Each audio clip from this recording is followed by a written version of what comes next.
Olá, bom dia. Estamos novamente online para começar o nosso segundo bate-papo de hoje com o Dr. Luciano Tim, que é secretário nacional do consumidor, para a gente falar um pouco aí sobre as relações do consumo na era digital. Muito obrigado a todos que estão nos acompanhando. Nosso primeiro bate-papo de hoje foi incrível aí com o Dr. Braulio. E agora vamos abordar as questões relacionadas ao consumidor na área digital. Já estamos, doutor Luciano já está entrando online aqui com a gente. Doutor Luciano, bom dia. Bom dia, doutor Ademir, tudo bem? Tudo ótimo, muito obrigado por ter aceito o nosso convite. Estamos aí à disposição dos consumidores brasileiros. É uma honra estar podendo discutir isso, ter esse momento de troca contigo, para que a gente possa esclarecer um pouquinho sobre esse momento, que é um momento bastante impactante na vida das pessoas. A gente vê uma adesão grande agora, teve de março, da metade de março em diante, quando houve essa questão da parada, né? As pessoas partindo para um trabalho home office, as pessoas se organizando para trabalhar de forma remota e também tendo suas primeiras experiências. A gente publicou um artigo essa semana sobre essa questão das experiências digitais sem perder a conexão humana. E quando a gente pensa nisso, é incrível, né, a adesão que teve em relação aos produtos online. Foi assim, de uma forma instantânea, muito rapidamente, só que algumas pessoas estão tendo as primeiras experiências sem ter algum preparo, alguma orientação, né? Então, Sim. isso, acho que eu gostaria de começar com essa reflexão Claro, sobre esse ponto. claro. Eu gosto muito no plano acadêmico, e isso ajuda muito na atividade aqui profissional, né? Estudar a realidade, ou seja, estudar os comportamentos, né? Estudar como que as pessoas se comportam e interagem. Particularmente, eu comecei com esse tema na análise econômica do direito, né? Como é que os agentes econômicos interagem em ambientes de mercado. A secretaria me levou a estudar mais o lado do consumidor, como que o consumidor interage nesses ambientes de mercado. E aí tem todo um campo da economia chamado economia comportamental, né? Que é como que o consumidor toma decisões. O que você acha? Podemos começar um pouquinho a partir daí para dar uma situada? Vamos, Daí com a gente certeza. vai para o caso concreto, tá? Tá bem, Vamos dar combinado. um cenário aqui. Tem dois economistas que, na verdade, um é psicólogo, mas ganhou um prêmio Nobel de Economia, ele chama Daniel Kahneman, e um outro economista que é o Taylor, né? Esses dois caras, esses dois professores ganharam Nobel de Economia descrevendo o comportamento do consumidor. Porque toda teoria econômica, e funciona bem, digamos assim, para o direito empresarial, para o direito concorrencial, presume que o agente econômico, a empresa, basicamente, toma decisões baseadas em custo-benefício, né? Baseadas numa racionalidade que a gente conhece que é econômica, que é custo-benefício. E são decisões racionais, vamos dizer assim. Uma empresa consegue lá, pela sua burocracia, né, diretoria, etc., tomar decisões racionais. O empresário também, porque existe sempre o lucro que está orientando a tomada de decisão. Então, o lucro orienta, digamos assim, uma decisão mais eficiente. Se dá errado, ele para. Como, por exemplo, a gente está vendo empresas que, em razão da pandemia, se tornaram impossíveis e o cara fecha, não tem o que fazer, né? O demite, enfim, o lucro sempre é a forma de mensurar o resultado. Claro que uma situação de pandemia tem outras coisas importantes, mas enfim, só para dar um cenário de como é que é o empresário. O consumidor, não, nem sempre. Então, o que esses economistas, vamos dizer assim, prêmios Nobel mostraram é que o consumidor toma decisões também baseadas em sentimento, em emoções, tá? Então, eles dizem que nós tomamos decisões, e a neurociência, até publiquei um artigo recentemente sobre isso, aprofunda mais esse ponto com evidências científicas, estudando o cérebro, de fato, e a tomada de decisão do consumidor ela é orientada por dois sistemas cerebrais, chamados sistema 1, que é intuitivo e emocional, e o 2, que é o racional, né? Claro que não são estanques, né? Mas o consumidor, então, ele toma muita decisão baseada na emoção, no momento. Então, esse é só um cuidado, porque o medo pode nos fazer, por exemplo, consumir mais coisas que precisamos no momento de pandemia. Estocar leite, isso traz reflexo até no preço do leite, tá? Álcool e gel, por exemplo, quem está em casa e não precisa ir à rua, não precisa comprar álcool e gel estocado, vai ser só para aumentar o preço. Então, assim, esse é só um pano de fundo para a gente conversar. O comércio eletrônico, ele não derivou de uma escolha cerebral, certo? Ele derivou de uma necessidade. A partir do momento em que se decretou em vários lugares, e eu faço questão de mencionar, né? Quer dizer, o governo federal, a política pública é de distanciamento.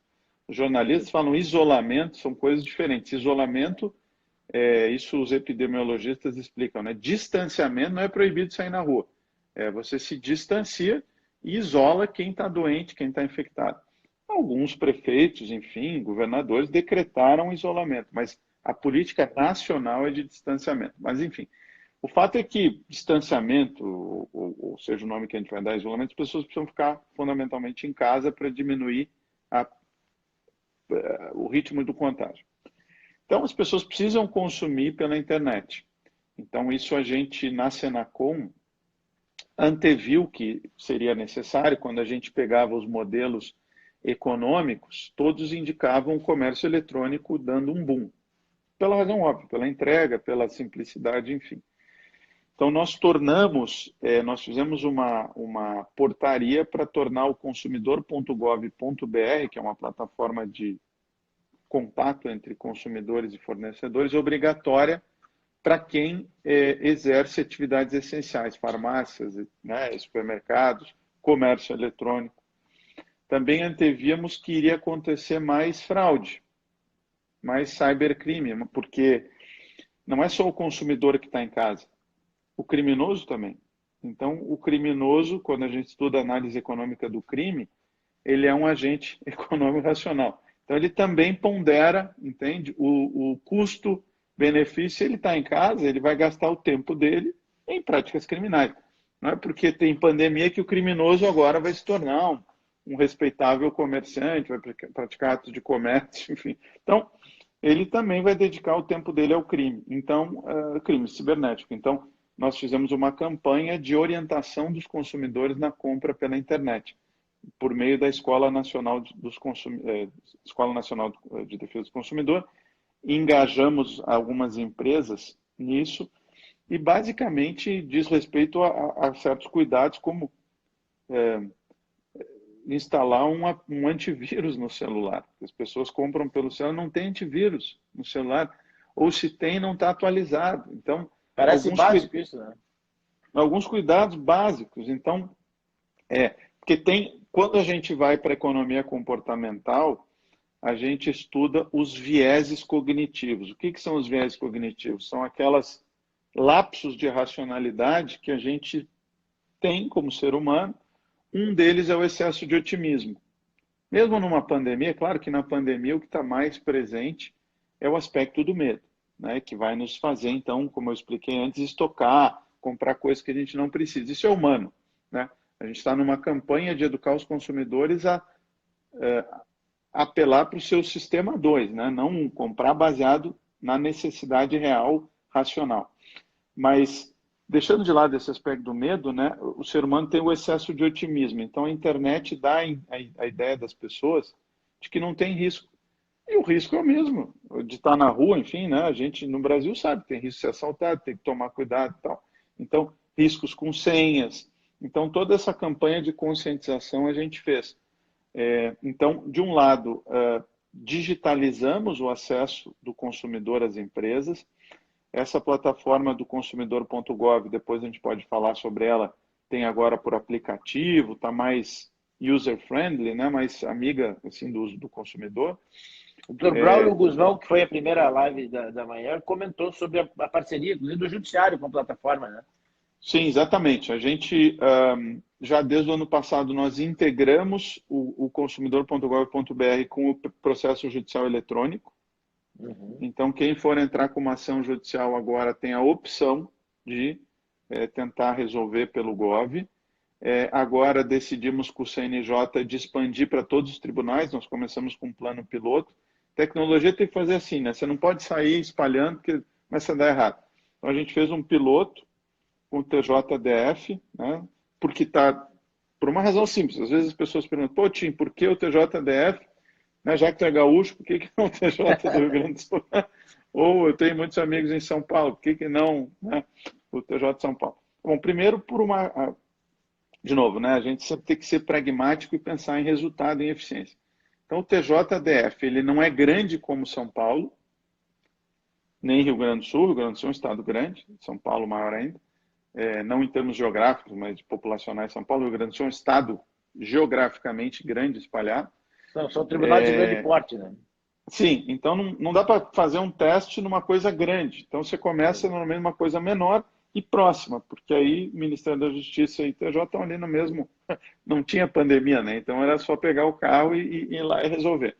Então fizemos esse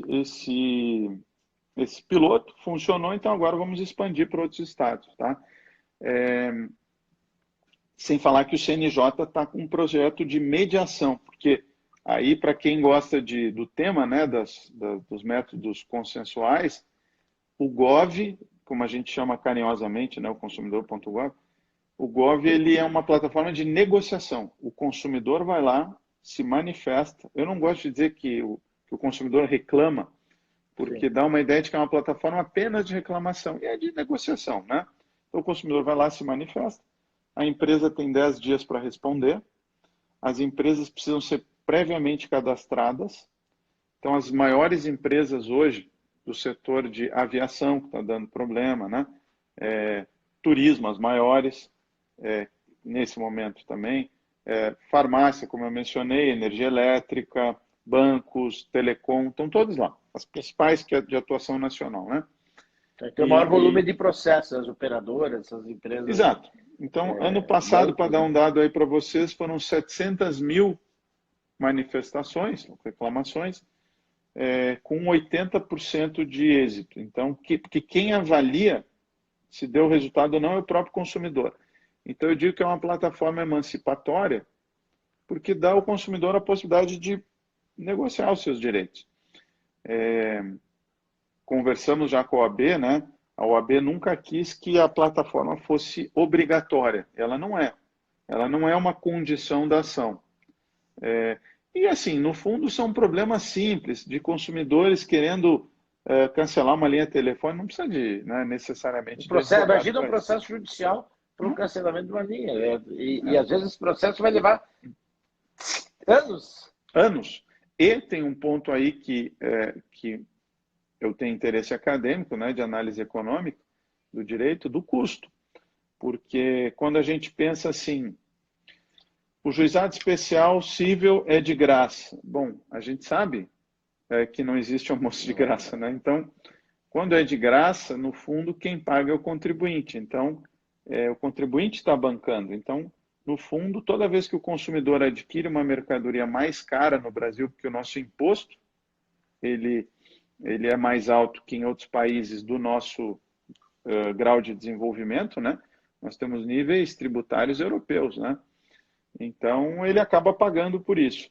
E um processo no Pequenas Causas, ele custa, por ano, R$2.000. Quer dizer que se o processo durar 3 anos, dando de barbada, como se diz, R$6.000 um processo.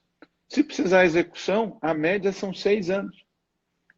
R$12.000. Quer dizer, por vezes, e eu não estou desfazendo por o consumidor, às vezes ele está assim ali brigando por R$500, R$200. É importante que ele tenha um canal. Mas a gente que estuda métodos consensuais, a gente diz que acesso à justiça não é acesso apenas ao judiciário. É acesso a um canal que resolve o teu problema. Então, Às vezes hoje, não é uma questão de ele entrar no judiciário porque quer processar, mas é uma opção. Ele enxerga como uma única opção, ele não sabe, desconhece exato, essas medidas exato. alternativas, né?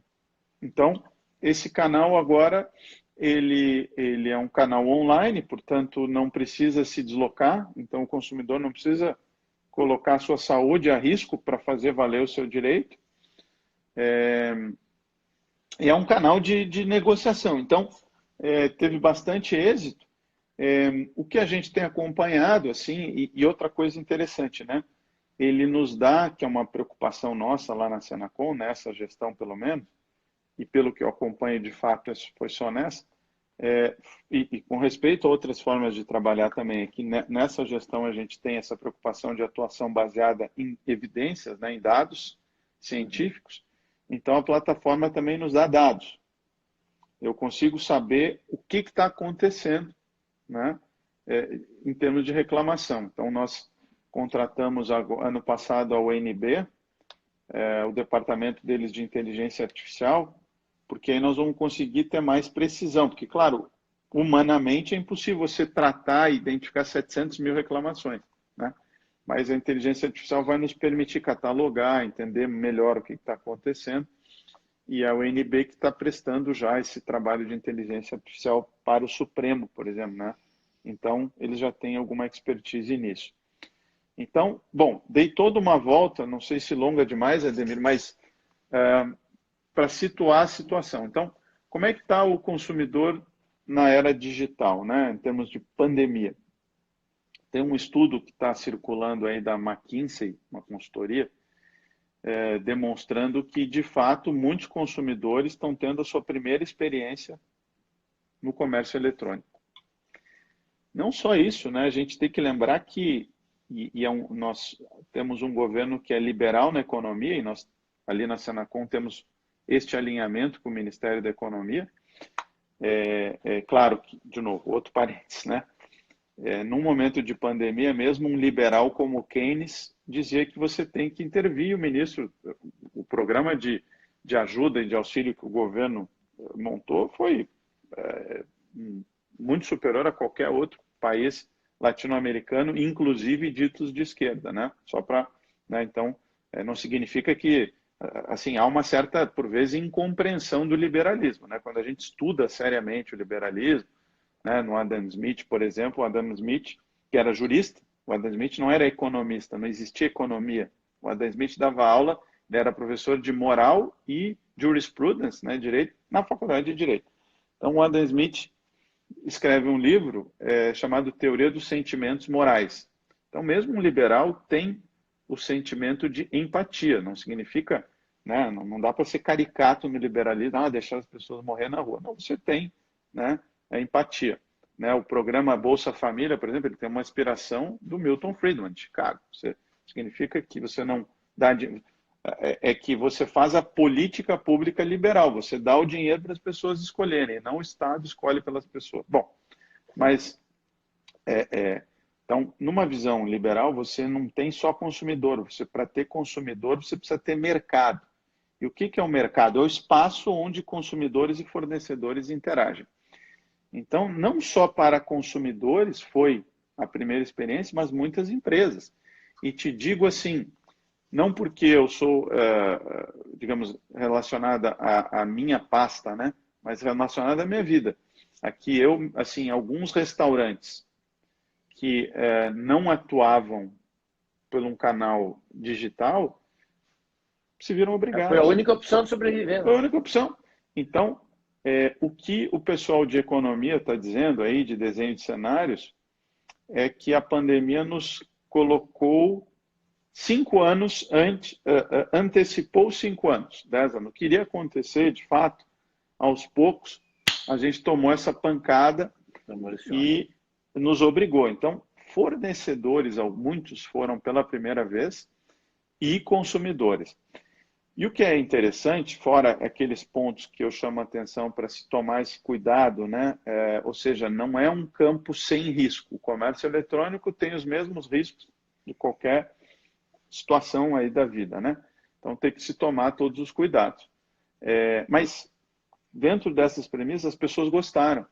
Então, o que é interessante observar é que muitos consumidores pretendem continuar comprando pela internet. É isso que eu ia te perguntar. Na verdade, a pessoa não fazia por medo do desconhecido, por não saber operar. Como ele foi agora obrigado, a única forma de eu me alimentar, de buscar alguma, além do supermercado, para variar, chamar alguma coisa de restaurante, ou seja, as pessoas adotaram a ferramenta por questão de, algumas por necessidade, os restaurantes para sobrevivência. E testaram e perceberam o quanto é simples. Será que vão voltar ao que era antes? Será que esse consumidor vai abrir mão de chamar sua comida em casa, de usar esse Então, serviço de compra? a projeção, e também quando a gente trabalha com pesquisa de campo, e aí a gente também tem que cuidar desses vieses cognitivos, né? As pessoas respondem de acordo com o momento presente. Então, as projeções, elas precisam ser sempre atualizadas, né? Mas o cenário hoje é de que as pessoas gostaram da experiência, porque, no fundo, te economiza tempo, no fundo, você estava indo por comodismo, e agora você experimentou, te dou mais exemplos. Eu dou aula na FGV, né? Então, também, a situação nos obrigou a dar aula online. Mas a conclusão minha e dos alunos é que foi uma experiência boa. Ainda mais em São Paulo, o cara não perde uma hora indo no trânsito. E eu dou aula também no mestrado da FGV. Falo isso não para fazer propaganda, evidente, só para dar o exemplo pessoal. E o mestrado é sexta e sábado. Então, os alunos vinham de tudo que é lugar do Brasil pegando avião, enfim. Então, o setor de aviação vai sofrer um ajuste, não é só o problema da pandemia. Tá? As pessoas estão se dando conta que não precisam pegar tanto avião. Né? Eu estava falando com o pessoal de escritório de advocacia, que é de onde eu venho. Né? Eu estou emprestado da advocacia para o Ministério da Justiça. E conversando com vários colegas advogados que têm firmas que são nacionais e várias unidades, não faz sentido as pessoas estão se dando para o cara pegar um avião para ir fazer uma reunião e voltar. Quantas vezes a gente fez isso, né? E agora vai passar a pensar. Porque no fundo funcionou as reuniões vídeo, né? O que as pesquisas estão indicando é que de fato nós cansamos mais diante da tela. Já tinha um estudo sobre leitura digital e o que se apontava é perda de 30%, 20, 30% da eficiência do que com o papel. Né? Tanto que eu digo para o meu filho, quando ele estuda, hoje em dia é tudo online, cara, anota a mão porque o nosso cérebro funciona melhor com físico, né? com papel, enfim. Então, você tem uma perda. Mas meus alunos disseram, olha, as aulas online, digamos assim, é 80% do que seria uma aula, né, Mas quando você pondera, de novo, né, custo-benefício, vale a pena você pegar um avião, perder, porque você vai ter que chegar uma hora antes, você perde o dia inteiro para uma reunião, por 20% de benefício. Então, o ser humano tem essa capacidade de cálculo de custo-benefício. Por mais que a gente tenha os viés cognitivos, quando entra dinheiro, a gente começa a tomar decisões melhores, né? É o resultado. Então, para aquelas pessoas que dizem, não, Tim, eu não acredito nessa coisa de racionalidade do ser humano, aí, da análise econômica. Então vamos fazer o seguinte teste. Quando você entra no carro e bota um destino no Waze, você pega o melhor, o mais eficiente, ou você escolhe o caminho que te dá mais... Não, o ser humano é voltado à eficiência. Claro, ele pode ter os seus vieses, que podem ser corrigidos pela regulação estatal, enfim. Então, bom, a gente antecipa, sim, que vai ter mais crimes, antecipa mais pirataria, então o consumidor tem que estar mais cuidadoso. Então, a gente falava, esse pessoal de economia comportamental, né? Como é que nós ajudamos o consumidor a tomar melhores decisões? Aí é um outro livrinho que chama Nudges, que é o do Cass Susten, que foi chefe de regulação do Obama. Vejam, eu não sou aqui ideológico, veja que estou citando um autor que foi chefe de regulação do Obama. né? Mas esse livrinho dele, Partido Democrata, então o livrinho dele, que livrinho, que é modo de dizer, mas que é o NUDES. O que é o NUDES? É o pequeno empurrãozinho que o governo deve dar quando não for muito custoso para o contribuinte, para que o consumidor tome a melhor decisão. Veja, democrata, ele diz, não dá para tirar do consumidor o direito de escolha. Porque nos Estados Unidos, você tirar a liberdade da pessoa é muito grave, né? Mesmo digamos, uma regulação de esquerda, eu não gosto dessa divisão, não me parece acadêmica, mas mesmo um democrata que trabalha com regulação vai dizer, eu não vou tirar dos consumidores o direito de escolha. É muito grave, eu posso tirar no limite, assim, mas via de regra você não tira da pessoa o direito de escolher, mesmo dos consumidores. No Brasil tem muito esse discurso assim que hiper vulnerabiliza o consumidor, que pode ser o caso em algumas situações, com uma criança, né, que fica online agora, sujeita à publicidade, enfim, em youtubers, etc. Acho que aí você pode falar de hipervulnerabilidade. Mas o consumidor consegue, se ele tiver os incentivos corretos, tomar as melhores decisões para ele, né? Tem muita gente que quer defender consumidor, mas eu acho que quem melhor defende seus interesses são os próprios consumidores, É o né? próprio Sendo consumidor. consciente, é o próprio consumidor. Então, os nudges, né? O que a gente pensou em termos de ajuda para o consumidor tomar a melhor decisão? Primeiro, a gente vem fazendo lives, né, no Ministério e participando, quando tem oportunidade, para mostrar às pessoas, atentá-las para não cair nesses vieses cognitivos, de medo, enfim, de tentar estimular decisões racionais. Dá para fazer isso. Se a gente tiver consciência, a gente é capaz de fazer isso. Segundo, a gente tem emitido notas técnicas que orientam o consumidor qual é a posição do Ministério da Justiça. Pode ser que o PROCON A, B ou C não concorde. Bom, isso é o direito. Mas nós damos a nossa opinião sobre o tema. O que a gente vem sempre recomendando nessas situações aí de pandemia é a negociação, né? E a gente vem oferecendo os canais adequados como consumidor.gov. Então, tem a relação entre outro tema, né, que se colocou online, as escolas. Hoje o ensino está todo virtual. E professores que nunca deram aula, que nem eu, virtual, se obrigaram a se preparar, enfim, alunos que nunca assistiram. Então, você tem toda uma discussão aí sobre ensino à distância. Então, a gente emite as notas técnicas. Nas academias de ginástica, há muitos personal trainers dando treinamento virtualmente. Né? Então, e a gente emitiu nota técnica sobre isso, e sempre recomendando a negociação, porque nós chegamos à conclusão, juridicamente falando, que a pandemia é caso fortuito e força maior. Isso significa que cancelamentos, suspensões, elas não derivam de um ato culposo, nem do consumidor, nem do fornecedor. Ninguém queria estar naquela situação. Exatamente. Né? Tem um professor de Lisboa que chama Fernando Araújo, ele diz que a pandemia foi um choque simétrico nas relações, porque atinge os dois lados. Você vai dizer que empresas, agências de turismo, 80%, 90% são micro e pequenas empresas, que elas têm condições de resolverem a situação da pandemia? Não, elas também estão em muita dificuldade. Em tanta dificuldade quanto os consumidores que compraram um pacote aéreo. Enfim, então, nós temos que ter soluções negociadas. Cada caso é um caso, porque pode ser que seja o consumidor que ficou desempregado, que precisa daquele dinheiro de volta. Pode ser que seja uma microempresa de turismo que não tem o dinheiro para devolver. Então, não adianta entrar com uma ação contra ela. Eu vejo assim algumas pessoas, o consumidor tem direito, o consumidor tem direito. Sim, mas se o consumidor... Eu acho que a gente tem que sempre falar a verdade, né?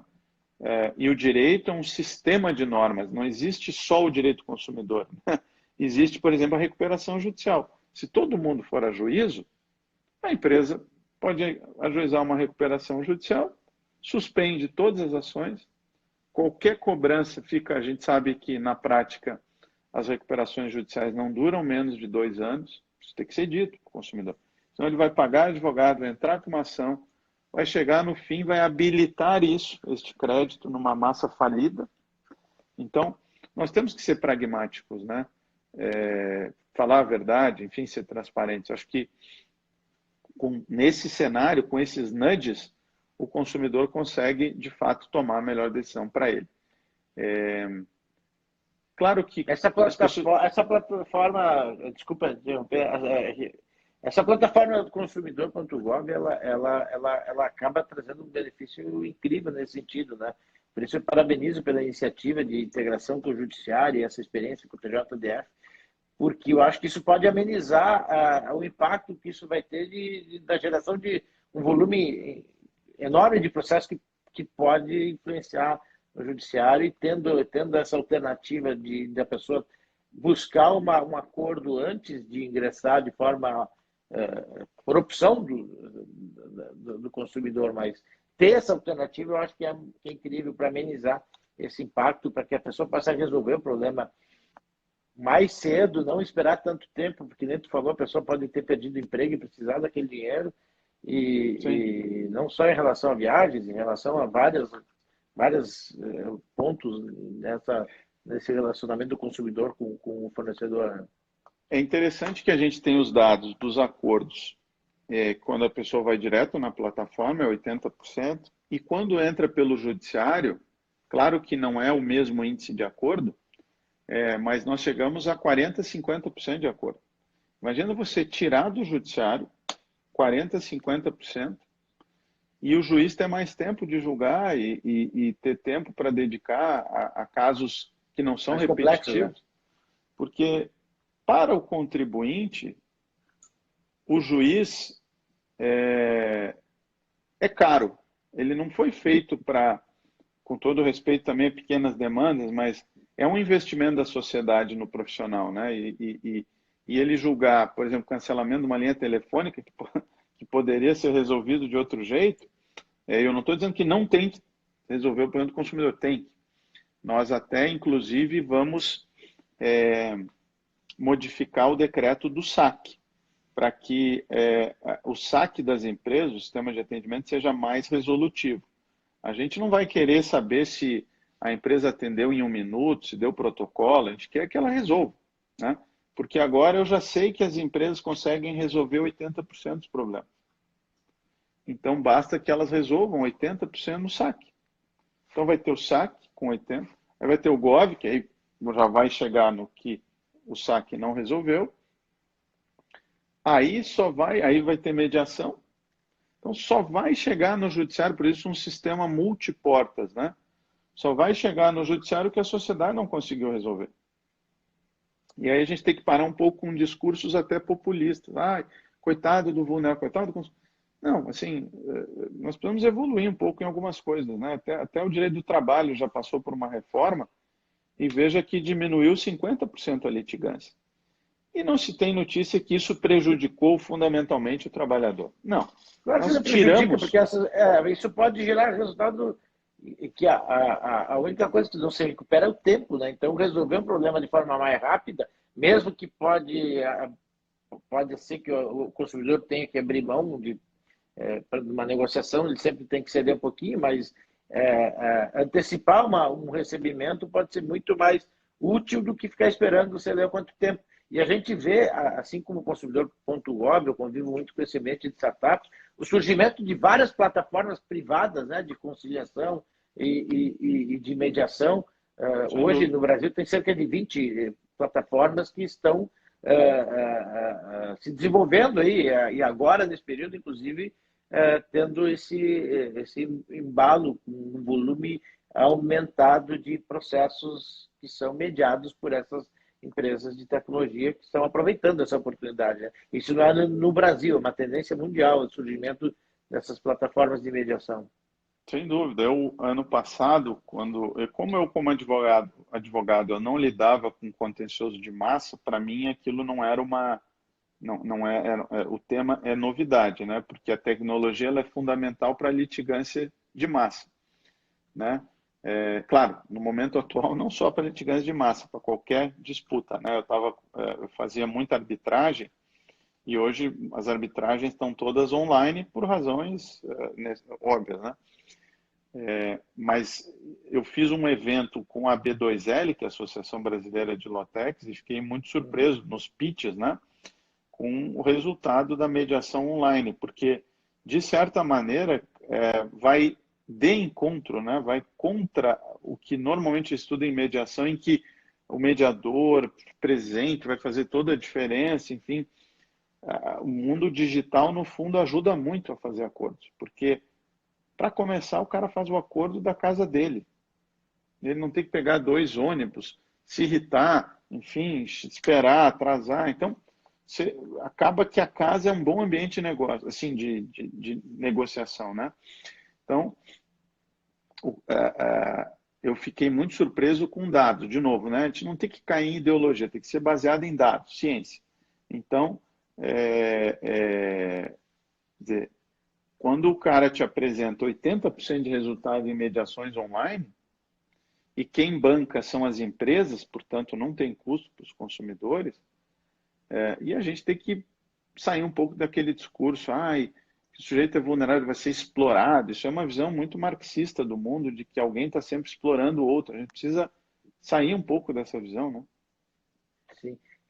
Deixa eu aproveitar, já que a gente está falando em dados, né?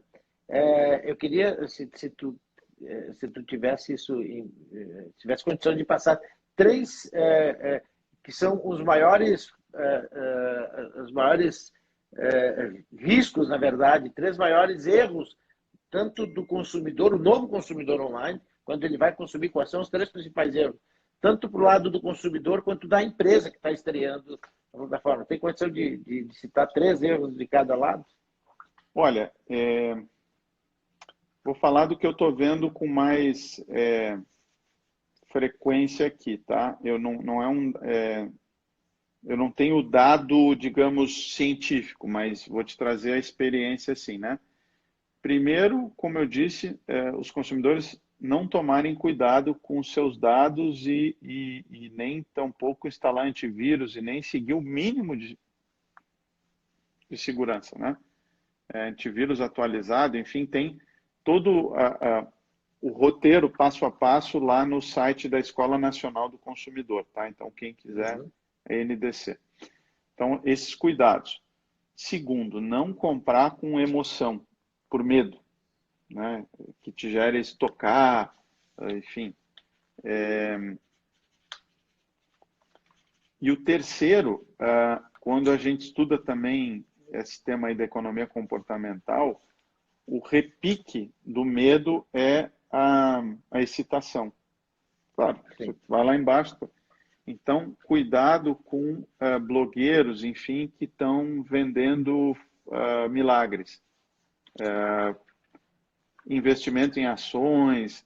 Muito cuidado com o mercado de ações. Isso é para quem conhece, entende? Assim, não... Então, muito cuidado com os vendedores de ilusão, né, do ganho fácil, né? Então, especialmente blogueiros que criam uma certa desconstrução de acadêmicos, né? Por exemplo, assim, economistas que falam, e o cara vai, não, você não precisa, basta, entendeu? Eu já ganhei dinheiro assim. Cuidado, né? Então, fácil, né? Então, assim, cuidado com esse tipo. Teve até um caso recente de uma condenação de uma propaganda, né, de uma que te fariam ganhar 1 milhão a partir de publicidade enganosa, né? Então, esses 3 cuidados, né, eu diria que são os mínimos. Os fornecedores, primeiro, eles têm que ser rápidos, né? Eles não podem esperar tempo demais para se tornarem digitais, porque eles podem acabar, né? Então, primeiro é que eles sejam rápidos. Segundo, que eles pensem no canal, porque essas plataformas como a iFood, enfim, eles trabalham com volume. Então, pode não fazer sentido para uma boutique.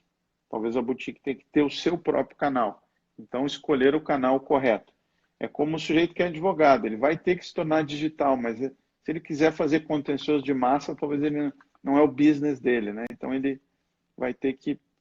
E terceiro, ele também vai ter que... Aí ele vai ter que tomar, o fornecedor, muito cuidado com os dados do consumidor, porque ele vai responder por eventuais vazamentos. Nós temos a Lei Geral de Proteção de Dados, que ainda não está em vigor, mas é um referencial assim de que a proteção da privacidade e da intimidade do consumidor já está protegida desde 90, né? Então, muito cuidado com o tratamento dos dados, enfim, de fato, aqui a pandemia está dando algumas discussões aí na pandemia em relação à geolocalização, né, e privacidade. De novo, situações de medo fazem com que as pessoas muito rapidamente abram mão da sua liberdade. Isso é um problema. É sempre estudado o caso do Patriot Act, aquela lei americana que permitiu o governo ler todos os e-mails. Aquilo foi aprovado no Congresso americano depois do 11 de setembro. E depois que você bota, né, o bode na sala, como é que você... Aí veio o Wikileaks, lembra? Toda aquela história sobre o que os governos estavam fazendo. Então, de fato, estamos vivendo uma pandemia, de fato, as pessoas têm que ter consciência das suas responsabilidades, mas também tem que ter consciência das suas liberdades e também não abrir mão facilmente delas frente ao oportunismo político de alguns governantes que, de fato, existe, né? Eu tenho dito que, sim, a pandemia gera oportunismo econômico, e a gente tem que cuidar, lá na Senacom a gente cuida do abuso de preço, enfim, tecnicamente, sem cair em populismo, mas também tem um certo populismo aí de quem está vendo eleição municipal aí, está querendo ser reeleito, né? Então, acho que de consumidor e fornecedor, eu diria que esses são os principais pontos. Eu diria que essa questão do uso de dados é o ponto entre os mais relevantes, assim, de cuidado, tanto com relação ao consumidor quanto em relação às empresas e até o governo, né? Porque a gente estava comentando Sim. essa questão da responsabilidade. Semana passada a gente fez uma live específica sobre isso, né? Sobre essa medida provisória que trata da responsabilização dos gestores públicos e a relação disso com essa crise, com essa pandemia que a gente vive. E de fato, a gente vê esse conflito sendo mais político, né, do que racional, do que econômico, levando para essa questão de uso de dados para saber onde essas pessoas estão se locomovendo, etc. Isso eu estava me dando conta também que, de novo, né, por vezes se tenta incutir o medo, que aí fica mais fácil manipular, né? E, de novo, eu não estou dizendo que não tenha uma pandemia. As pessoas têm que ter distanciamento e tomar os devidos cuidados. Mas cuidar muito com essa manipulação, né? Por exemplo, o dado de que 50% dos paulistanos não estão respeitando o distanciamento. Não, mas é que o que eu quero saber do dado é o seguinte: o fato do cara ter ido comprar pão não significa que ele desrespeitou. Porque a gente está falando de estatística e probabilidade. Então, uma coisa é o cara ficar 80% do tempo na rua, e não que ele saiu de casa. Então, por vezes, até essa informação ela pode não ser correta, precisa. Eu queria entender quando dizem que 50% não respeitou é porque saiu de casa. Bom, mas saiu de casa para caminhar, porque para caminhar vai te dar uma sensação de bem-estar mínima, porque as pessoas também estão tendo problemas psíquicos, né? Depressão, enfim. Então, sair na rua 30 minutos com máscara te diminuir o risco vai te aumentar a sensação de bem-estar e vai te tornar melhor, e dependendo da cidade. Então, isso foi descumprimento. Acho que tem muita desinformação aí. É muito diferente de quem simplesmente ignorou e foi numa festa, baile funk, entendeu? Ficou 5 horas lá. Este descumpriu. Eu queria ter uma discussão, às vezes, mais precisa em relação a esses temas, porque, de fato, tem muita desinformação. Mas, enfim, então, aí um outro tema que daria para conversar... Daria outra live, praticamente. Daria outra live. É o consumidor de informações. Porque a gente não pode esquecer que há uma relação... Por que não haveria uma relação de consumo de quem está consumindo mídia? Quando você liga, você comprou o canal, você assinou. Você é um consumidor, você tem direito à informação, você tem direito aos dois lados, você tem direito à transparência do editorial, enfim, né? E o quanto que... Aí tem um neurocientista que é o Pinker, né? Que escreveu um livro chamado Iluminismo, em defesa da ciência, dos dados, enfim. Ele fala que a mídia explora hoje os vieses cognitivos dos consumidores. O medo, enfim. Então, se você for ver, é curioso, o que a mídia diz? Os 5 piores estados. Então, passa mostrando São Paulo, Rio, Maranhão, Manaus. Mas por que não mostra os 5 melhores? E o que fizeram aqueles governadores, aqueles prefeitos? Porque tem situações completamente diferentes. Mas cadê o Rio Grande do Sul na televisão? Não está no Brasil? Ou Mato Grosso? Não tem? Só tem 2, 3 estados que são os piores? Então, é curioso isso. Né? A Será mídia que vende muito negativo, né? A mídia... Eu não estou entrando no aspecto ideológico, estou falando de ciência. Então, assim, uma das coisas aí para os consumidores em época de pandemia, que eu tenho dito, é consumir mídia com moderação, como qualquer, né? Como qualquer, consuma de várias fontes, não passe o dia inteiro na televisão, porque as pessoas estão dentro de casa, então a mídia fica em casa, fica em casa. E é uma repetição da repetição. Aí fica lá assim, não tem fato mais novo, uma né? morte, mais uma morte. Claro que isso vai afetando, né? Então a pessoa tem que, o consumidor vai ter que, senão se ele ficar 8 horas na frente da televisão consumindo notícia negativa, qual é o ato de consumo que ele vai ter, né? Vai estocar, vai ficar preocupado. Eu vi que um dado interessante... Vai ter depressão, né? Eu vi que um dado, e acho até positivo nesse sentido, mas os mercados que aumentaram no Brasil online, o que mais aumentou foram aplicativos de meditação e bem-estar. A gente teve um evento de judiciário, a gente organizou totalmente online, em 15 dias a gente conseguiu transformar um evento físico e virtual, e foram palestras no primeiro momento, assim, na chegada das pessoas em casa.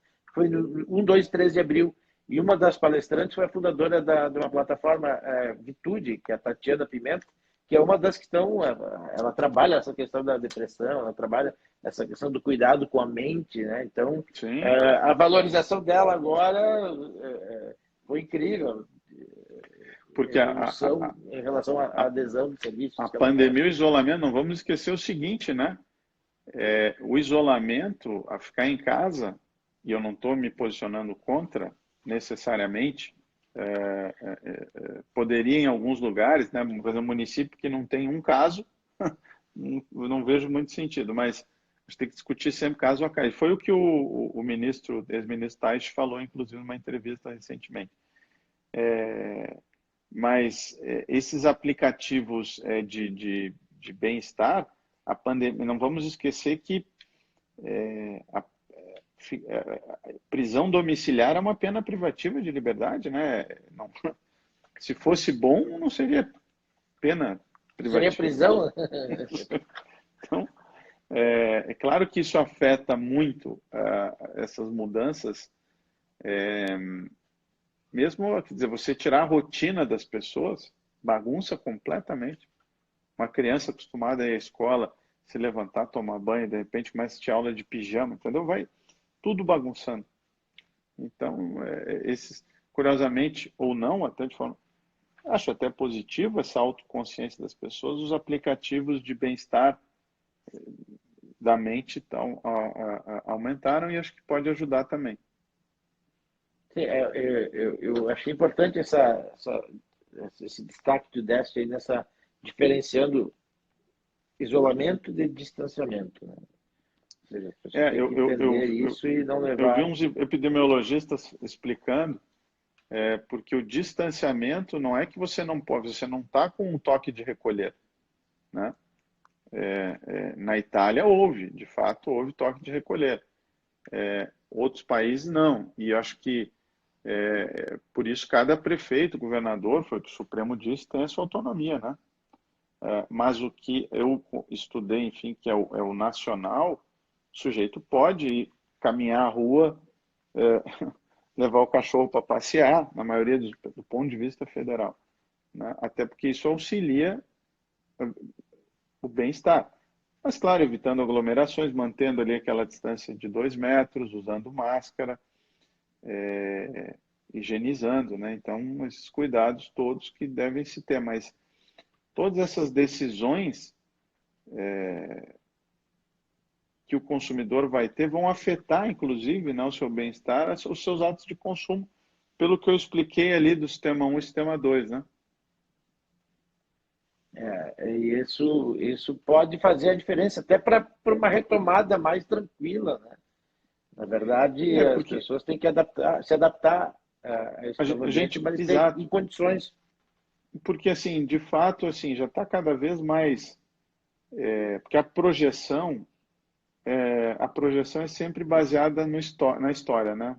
Previsão do tempo é baseada são modelos matemáticos que, baseado na história, e você projeta o futuro. Então, como a última pandemia de 1918, teve muita coisa feita, de fato, sem o que os caras aí têm falado de estatística, o ideal é você pegar os dados concretos e aí projetar, né? E não fazer projeções. Aí vem o Imperial Hall de Londres e projeta no Brasil com dados assim que, de fato, quando você vê, outra coisa que a mídia ressalta pouco, e acho que era dever de informação, né? Que o ministro Tais deixou claro, e parece que a jornalista não gostou, né? É o número de mortes por habitante. Porque eu já tive esse debate com criminalistas, garantistas, né? Que eu brinco, garantista sou eu, eles são abolicionistas da pena, né? Sobre o tal encarceramento. Aí quando você pega dados absolutos, o Brasil é o quinto em população carcerária. Claro, ele é o quinto em população do mundo, até aí Está é na isso. proporção. Uma proporção. Então, não pode surpreender que o Brasil venha a ser o quarto em mortes. Claro, não estou dizendo que é bom, é horrível, é lamentável. Estou dizendo que a gente tem que tratar as informações e em cima do que realmente está acontecendo, senão o consumidor acaba sendo induzido a ter um excesso de medo. Então, trabalhar com as Exatamente. informações, de fato, assim, né, com os dois lados, acho que fecha um pouco o que a gente estava falando com essa questão do bem-estar, do acesso à informação.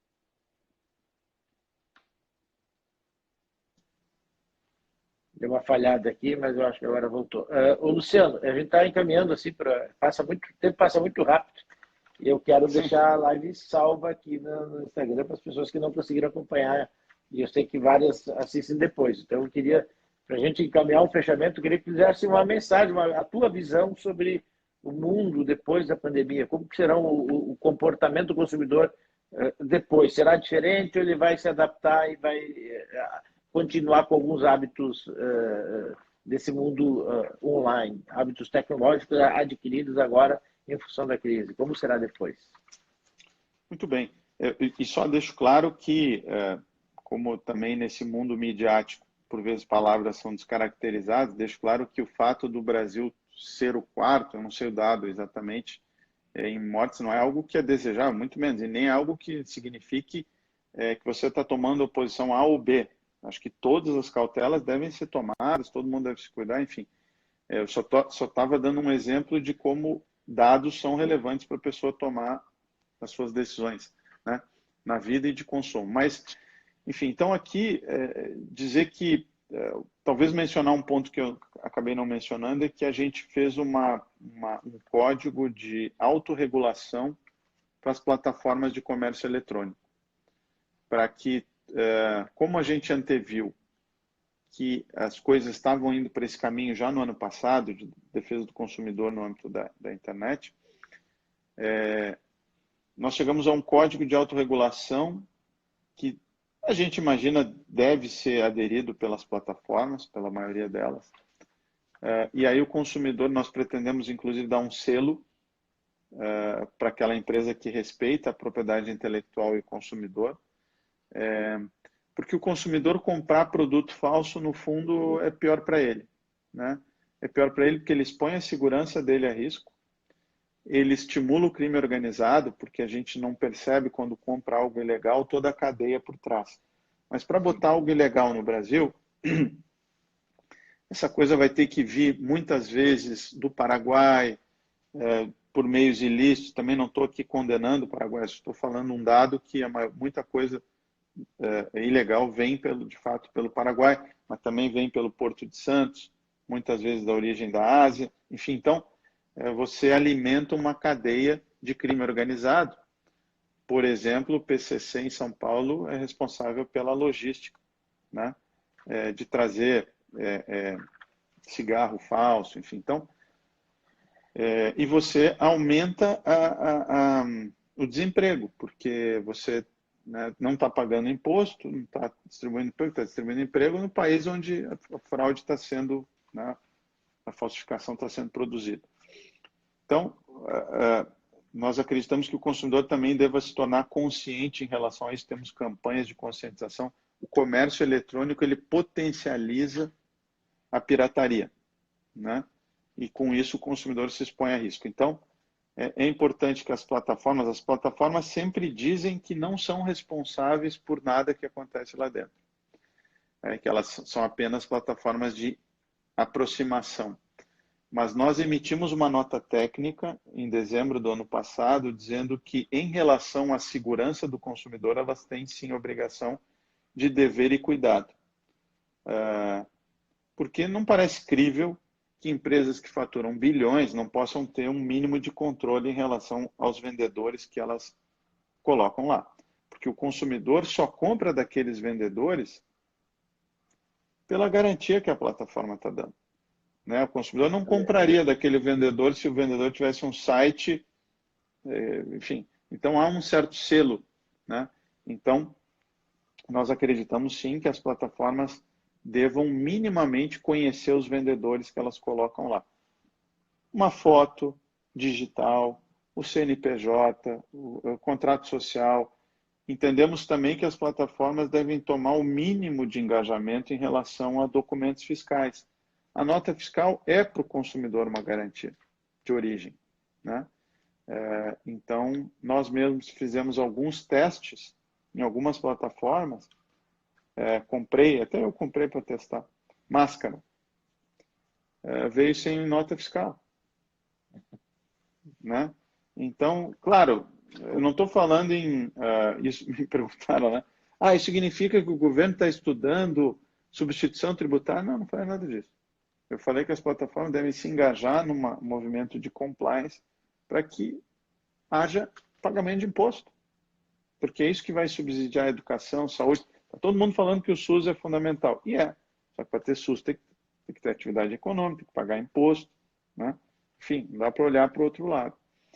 Então, eu finalizaria o que eu não disse antes, que esse código de autorregulação, né, que também está disponível, a Senacom lá preside o que chama o Conselho Nacional de Combate à Pirataria, que propôs, então, esse código de autorregulação. É importante que para as plataformas de comércio eletrônico, é importante que os consumidores pressionem as plataformas para aderirem, e pela importância de conhecer os vendedores que são colocados em contato com os consumidores para emissão de documentos fiscais. Acho que esse é um movimento importante aí. E conhecer essa nota técnica nossa de que, em relação à segurança e integridade dos consumidores, as plataformas têm um dever de cuidado. Aonde estão essas informações? Qual é o site, Luciano, para as pessoas poderem acessar? Muito bem. Essa nota técnica nossa está no site da Senacom, né, do Ministério da Justiça, defesadoconsumidor.gov.br, e existe também dentro do site do Ministério da Justiça tem a localização específica do Conselho Nacional de Combate à Pirataria. Tá bem, muito obrigado. Eu preciso encerrar aqui para ficar salvo no Instagram. Perfeito. Valeu, Luciano, te agradeço, foi um prazer. Muito obrigado pela tua disponibilidade e disposição aí. Valeu, obrigado pelo convite. Até a próxima. Um abraço. Até a próxima, um abraço. Ó, encerrar agora.